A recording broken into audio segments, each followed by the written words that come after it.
दोस्तों, क्या आपने कभी सोचा है कि जब कोई इंसान अंधकार, क्रोध और युद्ध की आग से गुजरता है तो उसमें या तो विनाश जन्म लेता है या फिर पुनर्जन्म। ये कहानी है एक ऐसे योद्धा जो तलवार से नहीं, अपने आत्मबोध से महान बना। ये कहानी है सम्राट अशोक की। सम्राट अशोक का जन्म मौर्य सम्राट बिंदुसार और रानी धर्मा के घर हुआ था। बचपन से ही उनमें साहस, बुद्धिमत्ता और एक विशेष ऊर्जा थी, लेकिन राजमहल की राजनीति में उन्हें वो स्थान नहीं मिला जिसके वे हकदार थे। भाइयों की उपेक्षा, अलगाव और षड्यंत्रों ने उनके भीतर आग भर दी। उन्हें साबित करना था कि वे सिर्फ एक राजकुमार नहीं, एक सम्राट हैं। युवावस्था में अशोक ने अनेक युद्ध लड़े और वीरता का लोहा मनवाया। वो रणभूमि में निडर थे। उनकी तलवार की धार दुश्मनों को भयभीत कर देती थी। धीरे धीरे वे मौर्य साम्राज्य के सेनापति और फिर सत्ता के उत्तराधिकारी सम्राट बिंदुसार की मृत्यु के बाद उत्तराधिकार का संकट खड़ा हुआ। अशोक को सत्ता तक पहुंचने के लिए अपने ही भाइयों से युद्ध करना पड़ा। यह लड़ाई सिर्फ शक्ति की नहीं, अस्तित्व की थी। कई संघर्षों और अंतर्द्वंद्वों के बाद अशोक ने सत्ता हासिल की और मगध के सम्राट बने। अब अशोक के सामने एक ही लक्ष्य था, साम्राज्य का विस्तार, और इसके लिए उनका अगला कदम था कलिंग। कलिंग युद्ध, विजय या विनाश। ईसा पूर्व 261 अशोक ने कलिंग पर आक्रमण किया। कलिंग एक स्वतंत्र और स्वाभिमानी राज्य था। उन्होंने मौर्य अधीनता स्वीकार करने से मना कर दिया था।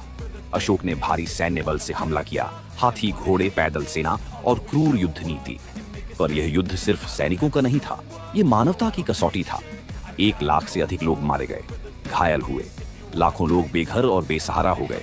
जब अशोक युद्ध समाप्त होने के बाद मैदान में पहुंचे, वहां खून से सनी धरती थी, चीखें थीं, टूटे हुए सपने थे, बच्चों की लाशें, माताओं की चीखें, जली हुई झोपड़ियां, और उन्हीं के बीच खड़ा था सम्राट अशोक। पर वो अब विजयी सम्राट नहीं था, वो एक व्यथित इंसान था। उन्होंने कहा, क्या ये मेरी जीत है? क्या मैं सम्राट कहलाने योग्य हूँ? कलिंग युद्ध ने अशोक को भीतर तक तोड़ दिया। उन्होंने तलवार त्याग दी और धम्म का मार्ग अपनाया।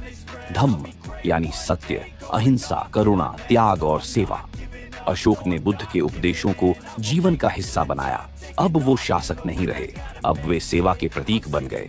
उन्होंने प्रण लिया कि अब उनका शासन तलवार से नहीं, प्रेम और नैतिकता से चलेगा। अशोक ने भारत ही नहीं, पड़ोसी देशों तक भी शांति और धर्म का प्रचार किया। उन्होंने 84,000 स्तूपों का निर्माण करवाया, जिनमें बुद्ध के अवशेष रखे गए।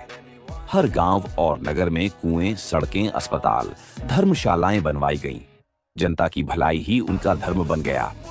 उन्होंने अपने पुत्र महेंद्र और पुत्री संघमित्रा को श्रीलंका भेजा, जहां उन्होंने बौद्ध धर्म की नींव रखी।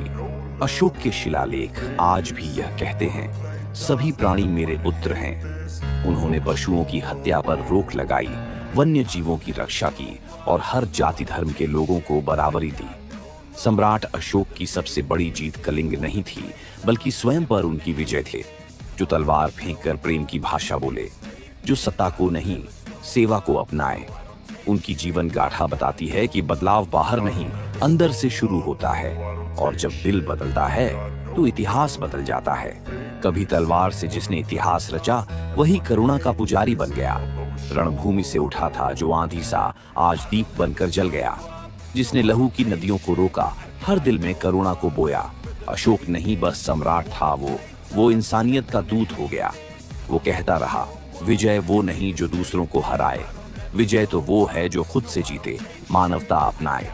सम्राट अशोक की कहानी सिर्फ इतिहास नहीं, यह एक आईना है जो हमें दिखाता है कि अगर एक सम्राट खुद को बदल सकता है तो हम और आप क्यों नहीं। अपने भीतर के अशोक को पहचानिए, क्योंकि शायद अंधकार से उजाले की सबसे खूबसूरत यात्रा वहीं से शुरू होती है। क्या आपने भी कभी अपने जीवन में कोई ऐसा मोड़ देखा है जहां आपने खुद को बदला हो? धन्यवाद। मिलते हैं अगली कहानी में एक और नई प्रेरणा के साथ।